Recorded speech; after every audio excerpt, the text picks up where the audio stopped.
Boy, that didn't work out well. 11 minutes? You can do better. By the way, Warriors Media Day. I didn't even think of that. Yeah, well, speak for yourself, Stephen A. Smith. October 2nd. October 2nd. Warriors Media Day. Warriors Media Day is going to be on a Monday morning. Monday morning, Media Day for the Golden State Warriors. Going to be very interesting. Shasky, we should show up. Let the players just check us. Hey, what'd you say about us last year? Said we were washed. Hey, dude, what?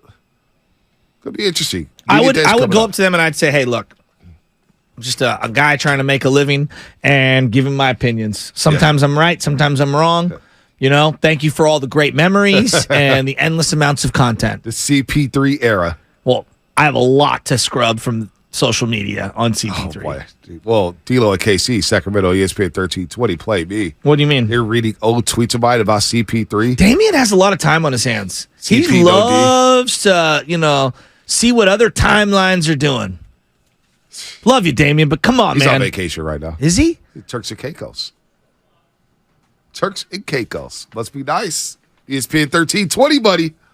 Woo! All right, let's get in our... We're not even talking golf, man. You know, Rod Kroichick, SF Chronicle. Ask him about the Phil thing, because I'm sure he's got a thought on it. Yeah, we'll get to the Phil Mickelson stuff. Rod doesn't remember this because he's so big time, but I was a young pup covering his swinging skirts competition. Oh, Lake Merced? Lake Merced. Yeah. This is 2015? Maybe 16. And I was like, man, who was that guy? It was Rod Kroichick. And our guy, JD, and our girl, JD McCauley there. Oh, nice. It's like, man, they're everywhere. Now I see them everywhere anyway. Was that one of the ones Lydia Ko won? Lydia Ko, I think. She went back did she to back. win that one? She may have won that one. I'm not sure. They put a plaque on her 3-wood that she hit in the playoff, which is pretty cool out there. So, what's up, Ron? Good morning, Ron. How you guys doing today? Good, man. Good. I mean, interesting story here. We'll get to Phil Mickelson in just a second. We can talk all sports with you because you cover every sport. You've done a great job for the Chronicle for a long, long time. But you, alongside Lance Williams, broke a story yesterday. Lawsuits accuse 49er CEO Jed York of insider trading securities violations. Now, there's a lot to tangle here, and I guess the first question right out of the chute, because a lot of fans want to know, well, what's next? What's going to happen to Jed? Is this serious? Well, how serious is this story, and how'd you break the story, Ron? Yeah, it's too early. I think it's too early to tell, honestly, where it goes. Where we're at now is, as the story detailed, there's been 2 shareholders' lawsuits that name Jed, and also a class action suit that's focused on the company, Chegg. And I don't think there's any... My understanding is that the authorities would let these suits play out, see how they turn out, the outcome, before deciding whether to pursue anything further. These are civil suits. They're not criminal charges. So to answer your question, it's kind of unclear where this goes next. The justice system moves slowly, so it's going to take a while for these suits to unwind and go through the system. And then we'll see what happens. I mean, I think my understanding is that the authorities would wait and see what happens and then decide, based on the evidence, if there's enough to pursue anything further. But there's no indication yet of criminal charges. So just for our audience that maybe hasn't had an opportunity to go to the Chronicle and click on this link or buy one of the newspapers and read it, Chegg is an online company that helps students. Explain Chegg and then explain what Jed's role is with Chegg, because I think there's some confusion on my behalf. Right. Well, first of all, the listeners should go to the Chronicle website or buy the paper and see all that. But yes, Chegg is a Santa Clara-based online educational company that started out as e-textbooks several years ago and has sort of morphed into educational services. And the genesis of this is the pandemic, right? Mm-hmm. And so many tests and so many students suddenly went online, my son included, where suddenly there's not in-person instruction or in-person testing. It's all online. And these suits accuse the company of facilitating students cheating on exams, using their materials and answers to cheat on tests. Now, that hasn't been proven, but that's the allegation. And to your question about Jed, Mr. York is on the board of directors at Chegg, has been for about 10 years, and as the story details, has a part-time role as a director, as the board member, and has made, significant amount of money from that, both in salary and shares that he's in turn, stock that he's in turn sold. And that's part of the lawsuit, is the timing of not just York, but other board of directors and when they sold their shares of stock. Yeah, apparently he made $4.9 million in profit over those 10 years, Ron. And as your story details, you and Lance Williams and made $1.4 million in profit off of 20,000 shares at an artificially inflated value with Chegg. So very interesting. And it feels like, just if it's not one thing with Santa Clara and the 49ers, there's another thing here. And we were just hyping up Jed yesterday. So I wonder what the NFL does. Have you heard anything on the NFL's head? Are they going to wait for the legal system to play out here before they make a decision on what to do with Jed York and the 49ers? Yeah, I don't think there's anything for them to do yet.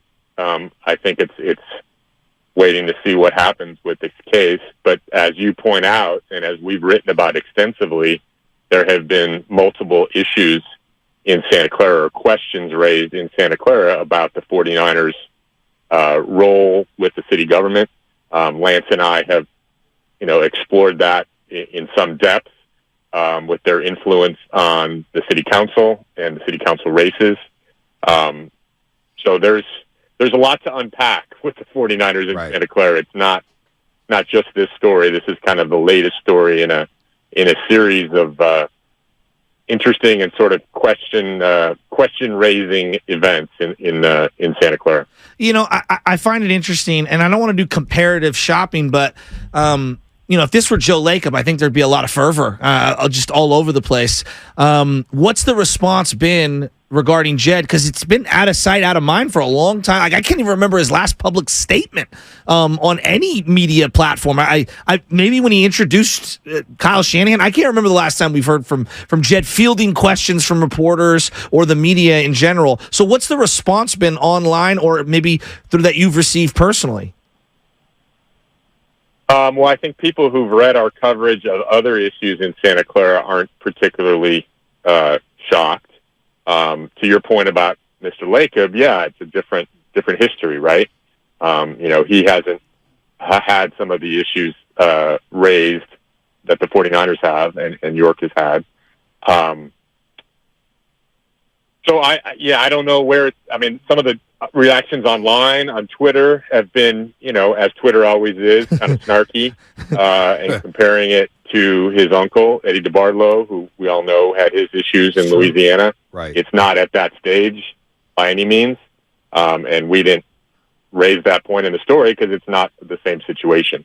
But it's understandable why readers and fans would think of that.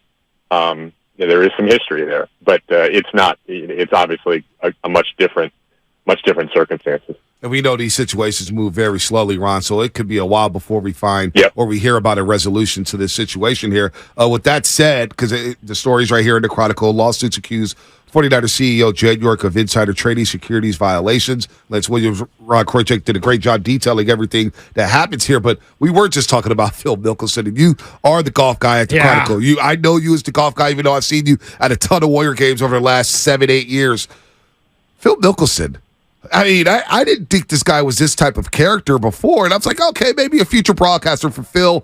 I don't know if anybody wants to deal with it. What do you make of his whole gambling world, where he's bet over $1 billion in his lifetime here? What's your thoughts on Phil? I'm not the biggest Phil fan. I've dealt, I just, and if you look at the history, these gambling allegations and rumors have been out there forever on Phil. And seems like every time a story or a book comes out, and now Billy Walters, who's right in the middle of all this, is making the latest allegations and throwing out these big numbers.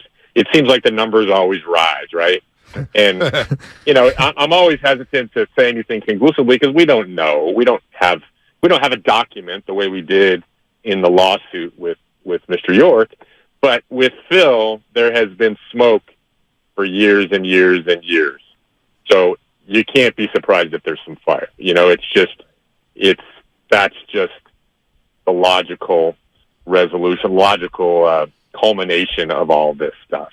Phil has had a ton of off-course issues and gambling allegations, and some of the gambling allegations and numbers would explain his decisions, right? That's obviously a factor in him going to Live and being an advocate for that tour and for, taking the guaranteed money and the signing bonus and all that. If he has these big gambling debts, that explains a lot. So, again, I don't begin to know the details, but everything I've read, like you have, certainly points in the direction of that he's had a gambling issue for a long time, and it's affected how he operates his life. I want to just ask one last question that you kind of brought up regarding the 49ers, Santa Clara, the ownership group as a whole, their relationship there. A lot has been made of the Niners staying here, which is actually factual. Like seeing the A's situation with their stadium and seeing what happened with the Raiders and obviously the Warriors moving out of Oakland. There's a lot of truth to them being here and stuff and just staying here, and that could be seen as a success. But in terms of a civic partner, in terms of like the team not physically owning Levi's, and they created a separate entity, and that's the entity that pays taxes. And like, there's a lot of underlying nuances here to where I'm seeing like, I don't think this has been a great partnership on all accounts. It looks like they're going to get a second Super Bowl, and I can see that being seen as a success. How would you measure the success or not success of the relationship between the community, the fans, the stadium itself, the ownership? Because it feels very muddied. Well, it is very muddy. I would suggest to readers or fans who are curious about that relationship between the 49ers and Santa Clara to go back and read the countless stories, 10, 15, 20 stories Lance and I have done. And, and all credit to Lance for, kind of leading the charge on this. But, together we've pursued these stories that show the partnership has been good for the 49ers, and it's very questionable if it's been good for the city. Certainly financially. There's a lot of issues with how the financial structure of the stadium has worked out compared to what, the city was led to believe. The 49ers obviously have a different view of that, understandable. Right. But to your point, to your question, yes, it's been good for the 49ers, but I think there's a lot of questions and a lot of concerns that the city has raised and the mayor has raised. And it's established how much Jed York and the 49ers financially backed certain candidates for the city council and then met with those candidates, in meetings that have raised concerns about the Brown Act and private meetings when city councils are supposed to be open meetings. That's all stuff we've written about. And again, it just paints an overall picture of a contentious relationship and some differing opinions on how beneficial that relationship's been to the city and to the residents. I can sense a frustration in your tone of your voice, and maybe if I'm inferring too much, I apologize. But because I get frustrated just around the rhetoric, they own Levi's. No, they don't. Like, they've created a third party, to create it so they could not have to pay property tax, and there's a variety of reasons why. What's like the biggest misnomer when we talk about the 49ers in their stadium that maybe you hear from people like myself in the media that you're like, no, that's factually incorrect? What's the thing that frustrates you the most when we talk about, as a fan base, as a media, Levi Stadium, the 49ers, Santa Clara in general? Well, the city owns the stadium. The 49ers have a separate company that runs the stadium. And the way it was set up was a mistake for the city. I mean, if the city has complained, and the mayor has complained a lot about the operation of the stadium, and that's fine, but the way it was set up was problematic. There should have been a third party. The 49ers have a vested interest, right? Mm-hmm. So the structure of it, and I'm no expert on all this, but the structure of it was problematic and has led to many of these issues. But to your question, yes, there's a lot of misconception. Jed York's not the owner of the 49ers; his parents are. The 49ers don't own the stadium; the city does. It's a public stadium. So that creates and leads to a lot of this conflict. Gotcha. And I think a lot of people have argued that the 49ers have not been great civic partners. And I think our coverage reflects a lot of those issues, from the operation of the stadium, from not, opening their financial books to, issues with the curfew and issues with non-NFL events. That's been a big point of contention. So there's a lot to unpack, no question. But I think a lot of fans tend to just focus on the 49ers, the team and the football side of it, but there's a whole other business side of it. And it's there's a different tenor to it. And, the 49ers are like any corporation. It's not always positive. It's not always, done as intended. Yeah. Good stuff, Ron. Really good Appreciate coverage. You that, and Lance. yeah. Well, tell Lance as well. Great job on all this hell stuff. yeah. You guys have informed us about all these situations involving the Niners in the city of Santa Clara and the Santa Clara City Council. So great job here. We'll see what happens with Jed York. But what a bombshell here. You guys did an excellent job. Thanks for spending some time with us this morning, Thank you, Ron. I appreciate it. A little heavier than Lydia Ko making her shot at Laker said. See? No, very heavy. Was that good knowledge, Ron? That was great knowledge. From me? Well, Lydia Ko won pretty much everything at Lakers. Oh my goodness! And that three what you're talking about was one of the most clutch shots in a tournament. I mean, it gets lost a little bit because it wasn't a major. Yes. It wasn't. But that was I was standing by the green when she hit it. It was an amazing shot. I know. I had one opportunity to play the course, and I tried to hit from that spot. I didn't even come close to that green. Well, Ron, since we have you on, I know you got to run here real quick. Theme of the show basically has been one sports wish. Oh, yeah. If you had one sports wish, Yeah. what would it Anything. be? Like I said something like seeing Larry Bird at the Boston Garden, or Shasky's like living back through Tim Lincecum's no hitter or whatnot, or having the Niners move back to the city of San Francisco. What would be your one sports wish? Yeah. One sports wish? Yeah. Yep. Could be anything. Augusta with Player, your son if team. you want. Well, that's an interesting question because because of what I do, I'm really not a fan. I don't root for teams. I grew up until I was 12 in Chicago, so I really had two sports wishes. One was to see the Cubs in the World Series, which I did in 2016, and my second wish, sadly and timely, is to see Cal in the Rose Bowl because I went to school in Berkeley. Oh, man. No. And as you can imagine, that's 74 years without that happening, and given recent events, it ain't going to happen. No. So that's my one sports wish, and I'm not too optimistic. All right, there it is. Rod, thanks so much for your time today, brother. All right, take care, guys. Good stuff. You too. Rod Kroichick, San Francisco Chronicle. Him and Lance Williams broke the story on Jed York Lawsuits accused 40